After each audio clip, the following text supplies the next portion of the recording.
Salve, salve, alunos! Chegamos para mais uma aula de História de Rondônia. Estamos na reta final. Aula 18.1. Olha que interessante na aula de hoje. Vocês vão estudar, vão aprender como foi que surgiu o grande minério do estado. Naquela época, a cassiterita. Porque depois irão encontrar aí o diamante, o ouro e etc, tá bom? Aula 18.1, senhores. Como que se deu o surgimento, o achado, o local da cassiterita? Então, olha só, nós tivemos o ciclo da borracha, agora teremos o ciclo da cassiterita, depois o ciclo do ouro e depois o ciclo da agricultura. Fechou? Então, acompanha comigo para vocês entenderem como foi que isso surgiu. Joga na tela, acompanha comigo aí. O tema é o ciclo da cassiterita. Então, veremos na aula de hoje como foi que se deu a sua descoberta. Tá certo? E como era a garimpagem manual. E vou também falar para vocês sobre o garimpo de Bom Futuro. Tudo bem? Vejamos então. Olha só. Eu peguei uma matéria de uma revista do passado, eu fiz os recortes e coloquei aí. Como a descoberta da cassiterita, que é o minério de estânio, em 1952, pelo engenheiro Frederico Hoppen, que enviou algumas amostras para o Rio de Janeiro, confirmando aí o seu alto teor. Aluno, tu lembras que lá atrás, quando nós estudamos sobre a descoberta da borracha, teve também todo esse processo de mandar para o laboratório e descobrir o teor dessa borracha. Frederico Hancock, Charles Goodyear, Charles Marie de la Condamine, os caras que estavam envolvidos nesse contexto aí. O mesmo acontece com o minério de estânio. Encontra-se alguns exemplares, mandam para o Rio, lá os caras muito mais avançados em tecnologia, né? Conseguem medir o teor e confirma, olha, é bem alto, é bem significante. Tanto é que a manchete dessa revista trazia aí, ó, a terra sofre com a riqueza do Bom Futuro. Bom Futuro, senhores, é aqui próximo de Ariquemes. Eu conheci aquela região. E aí o que chama atenção também claro, eu tenho aí o título, Amazônia. A terra sofre com a riqueza do Bom Futuro. Nós, nos igarapés, e aí tá aí, ficou meio embaçado essas letras pequenas. Olha lá, a cassiterita, ela teve grande aceitação no mercado internacional. Começava a imprimir o desenvolvimento de alguns setores, dando aí uma nova dimensão econômica para o nosso território. Homens que vinham de outras partes do Brasil, de outros estados, para a região do Bom Futuro, e ali extrair o grande minério. Claro que eles estão vindo com a intenção de ficarem ricos. Esse era o sonho deles. Mas ficaram? Não. Trabalharam, contraíram doenças, alguns morreram e outros ainda tiveram a chance de voltar para casa com vida.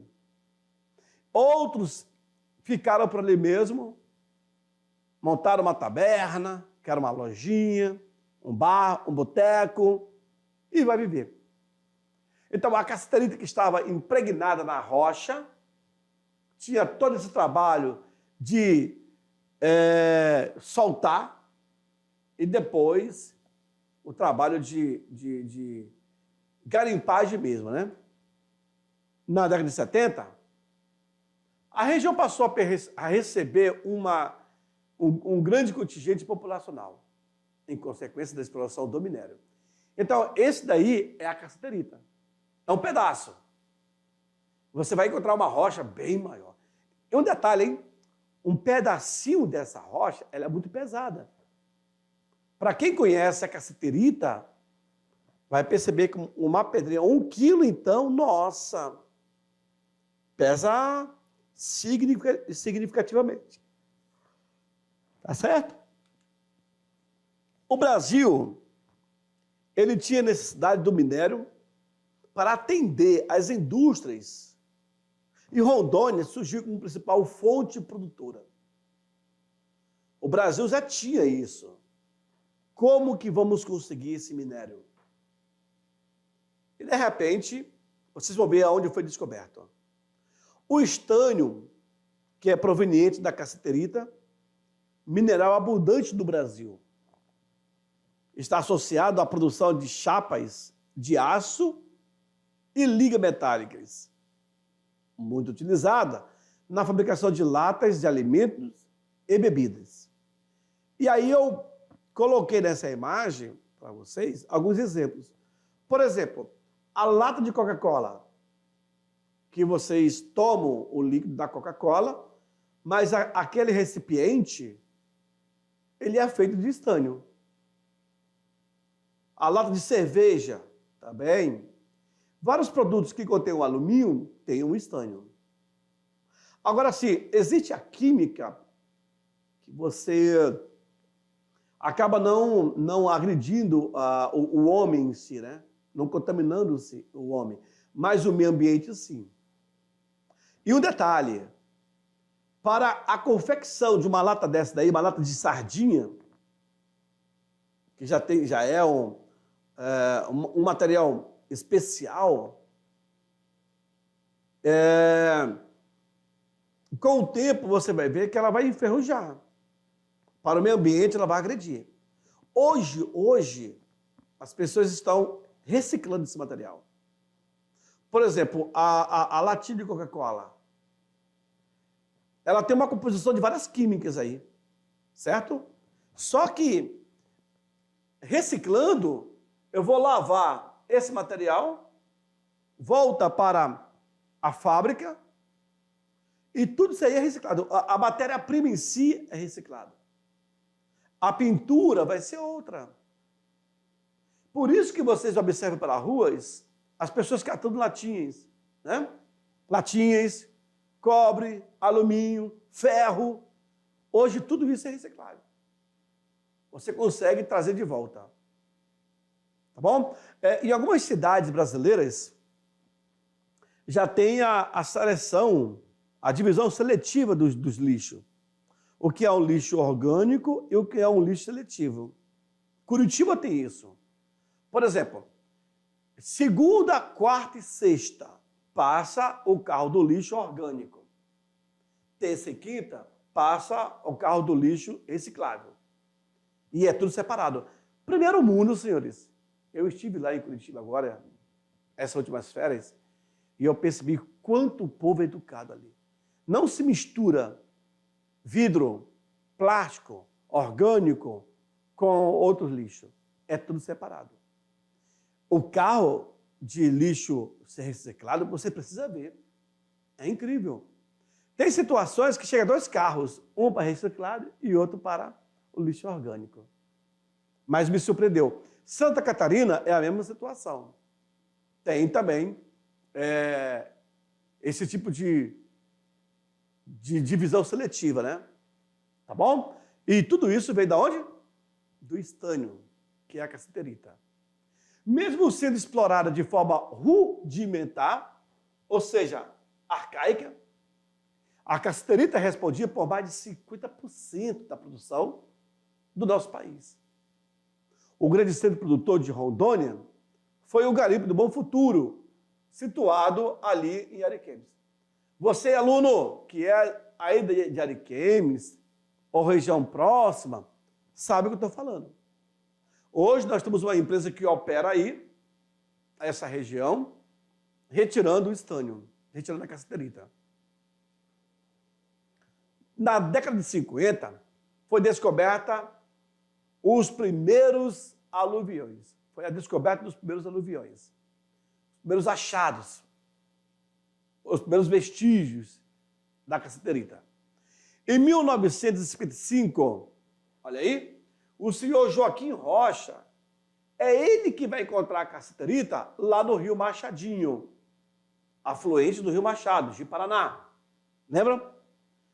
Em 58 a 70, a economia estava voltada para a produção da cassiterita, mas a extração era manual. Não era máquina ainda. Hoje são máquinas. A mineração localizava-se nos rios Machado, Machadinho, Jamari e Candeias. Percebes aí? Gente, o Brasil é muito rico. Na cassiterita, no ouro, na pedra preciosa, no diamante e vários outros itens que podem alavancar a economia.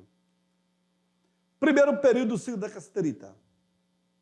Nós tivemos aí a chegada de um grande contingente de imigrantes que vieram de outros estados para explorar a cassiterita. Ocupava aí 50%, né, do PEA, a proteção, né, da área. O trabalho era braçal e se pagava muito baixo. Olha só a remuneração, baixíssima.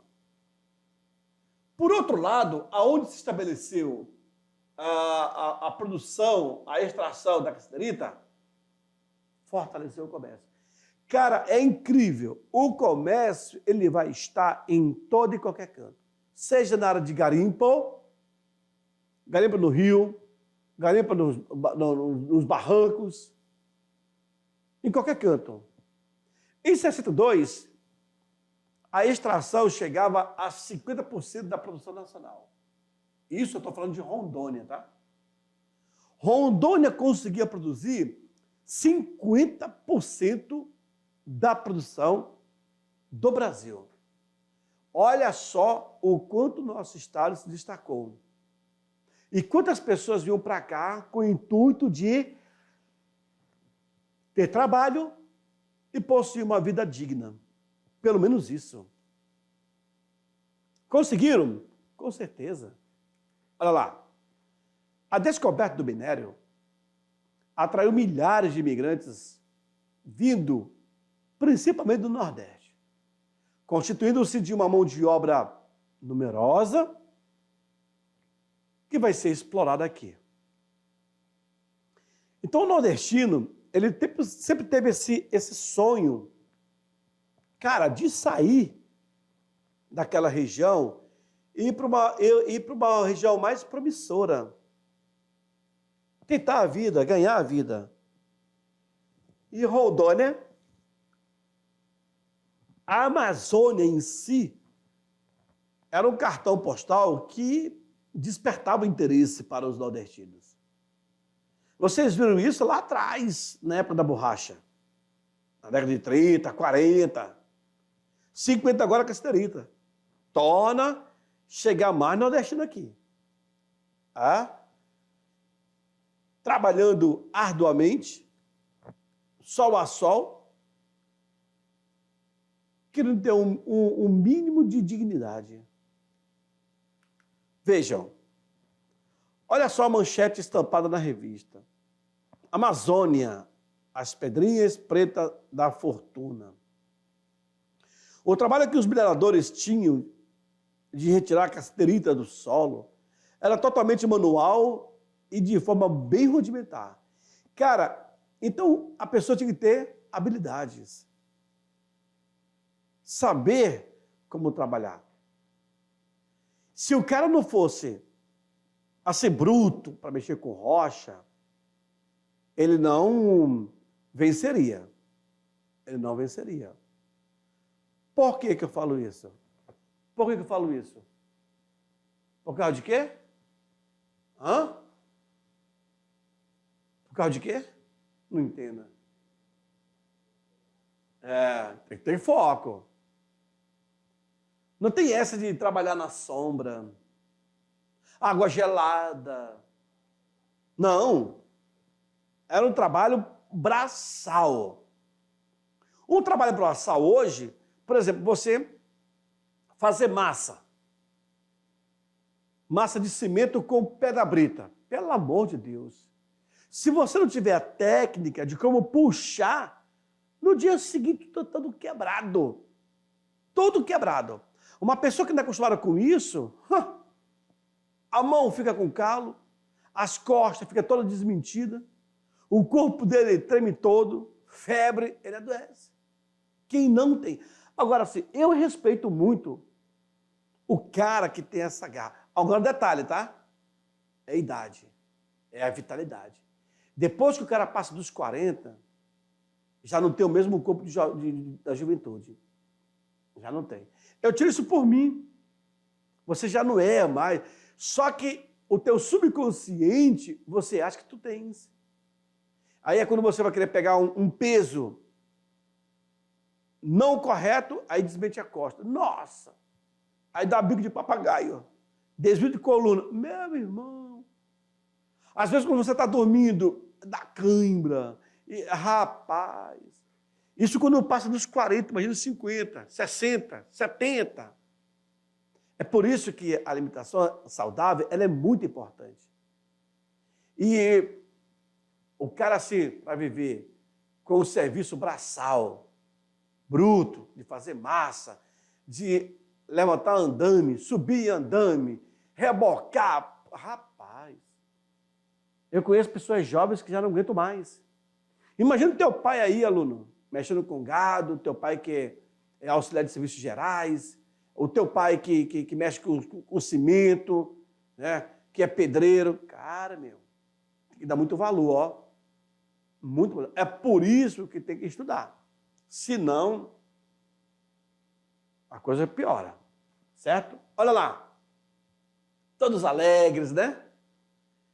Os mineradores faiscavam em grupo ou isoladamente. E acabavam sendo explorados por grupos que formavam uma verdadeira máfia da garimpagem. Como assim, professor? Claro, você chega numa área que tem lá a cassiterita.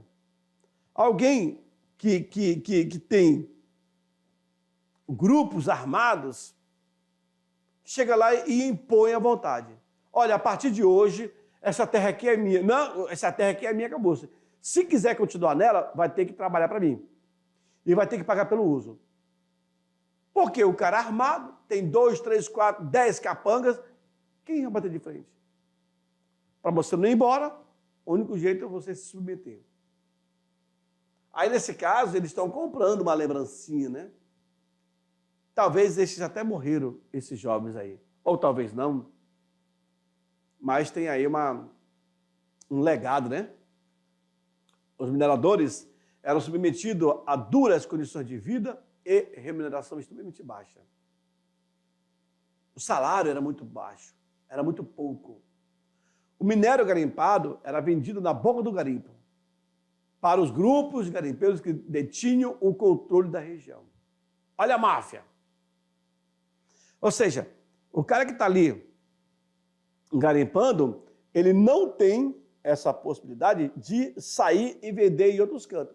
Mais caro. Não, era vendido ali mesmo. Então existia um monopólio dos grupos que dominavam essa região. Muito simples.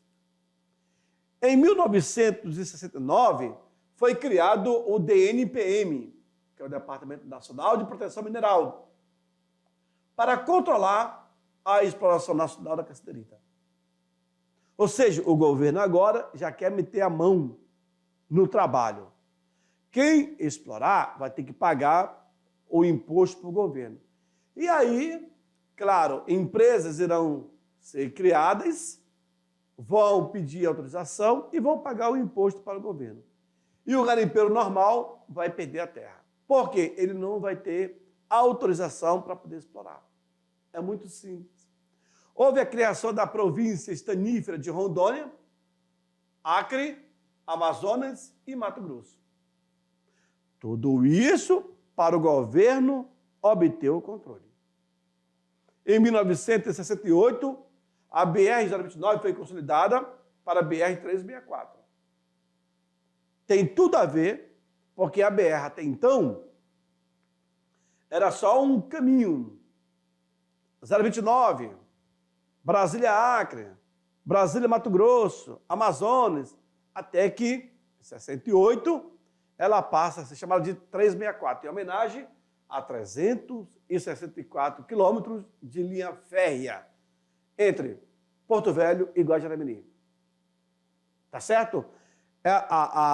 Através da linha, através da BR-364, é que se chegava até Bom Futuro, que era uma vicinal. A portaria ministerial de número 125/70 proibia a garimpagem manual. Está aí. Está aí. Proibia. Não pode mais. Não pode mais garimpeiros estarem nessa área garimpando. Agora são empresas. A desativação da garimpagem manual ocorreu no dia 31 de março de 71, ano que eu nasci. 71. Ou seja, agora o governo ele vai vender a concessão para as empresas explorarem. É de 70? Pois é. Segundo período do ciclo da caçaderita, através da portaria número 195 de 70, vai causar sérios problemas. E um deles, a falência dos comércios e o aumento do desemprego. Gente, isso se repetiu nos garimpos de ouro do Rio Madeira. Quando houve a proibição da garimpagem também no Rio Madeira. Agora, por que vai haver a falência dos comércios? Porque quem levava os produtos para a área do garimpo para vender, já não vendia. Por quê? Os garimpeiros foram impedidos de trabalharem. Por quê? Tinha que ter autorização. Não podia mais a exploração manual, a não ser mecânica, com maquinários. Então o garimpeiro vai cair fora. E o comércio? Vai fechar, vai falir, aumenta o desemprego e o cara, muitos espertos, sai daí e vão para outro canto. Para buscar o ganha-pão. No final da década de 70, Rondônia passou a ser o maior produtor de cassiterita do Brasil, com 67,43% de exportação. Olha só. Incrível, né? O que não faltava era minério aqui. Grupos econômicos transnacionais acabaram pegando o direito de explorar, como a empresa Brumadinho, a que vocês já viram falar, a Brascan, que vocês já viram falar, e a Paranapanema e Best. Essas foram as 4 empresas que acabaram ganhando aí o direito de explorar a nossa cassiterita. Em 83, Rondônia perde a colocação de maior produtor para quem? Para Presidente Figueiredo, no Amazonas. Terra das cachoeiras, onde tem a Iracema bem grande, é um índio, bem em frente. Tá? Então, essas empresas, elas acabam ganhando o direito de explorar, vão pagar para o governo e fica por isso mesmo. No Brasil é assim. Apareceu o minério, apareceu a riqueza, os homens vão para lá, começam a explorar, o governo já proíbe, e aí empresas de olho naquela riqueza acabam entrando com o projeto e o governo acaba cedendo. Aquelas áreas ali as famosas minas de Urucubacuã, de Pimenta Bueno até Vilhena, que é a região ali dos Citalargas, Reserva Roosevelt, está sendo explorada por empresas que ganharam direito para poder, estão pagando os seus impostos.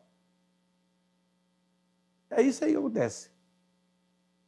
Em 1987, com o garimpo do Bom Futuro fechado, Rondônia volta a ser reaberto, né?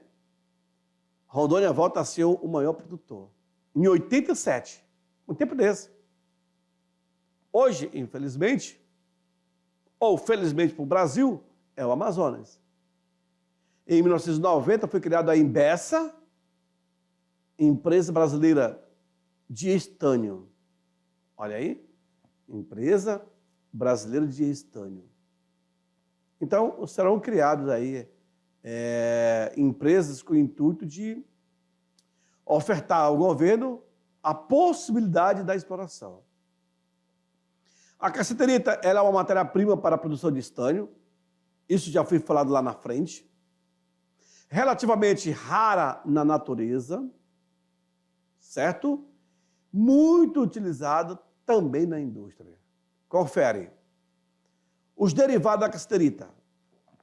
Quais são os derivados? A cassiterita ela é derivada do granito, que inclui aí a columbita, columbita tantalita, introcolumbita e o minorutilo, e o minorutilo, e o menitita, e o menita, óxido de ferro, que é a magnetita, zircão, raminífero e wolframita, os derivados da cassiterita. Olha o tanto de outros itens que pode ser adquirido com a cassiterita. Louco, hein? O que pode ser feito com a cassiterita? Bom, o estânio é um metal fornecido principalmente da cassiterita. Ele é útil, muito útil na fabricação de latas, de conserva, na obtenção do bronze, usado em escultura e nos sinos, e também em refrigeradores, condicionadores de ar, radiadores e solda. Isso é só um exemplo, certo? Qual o metal obtido da cassiterita? A cassiterita é um dióxido natural e principal minério do estânio. E aí nós temos a sigla na química, né? De cor cinza, preta, vermelha, marrom, branca e amarela, ocorrendo na forma de cristais tetragonais. O nome provém do grego cassiteros, ou seja, estânio. Pelo latim, cassiteru, e pelo francês, cassiterite. Cassiterite. Olha, rapaz, meu francês está muito bom. Qual o valor, então, da cassiterita no mercado?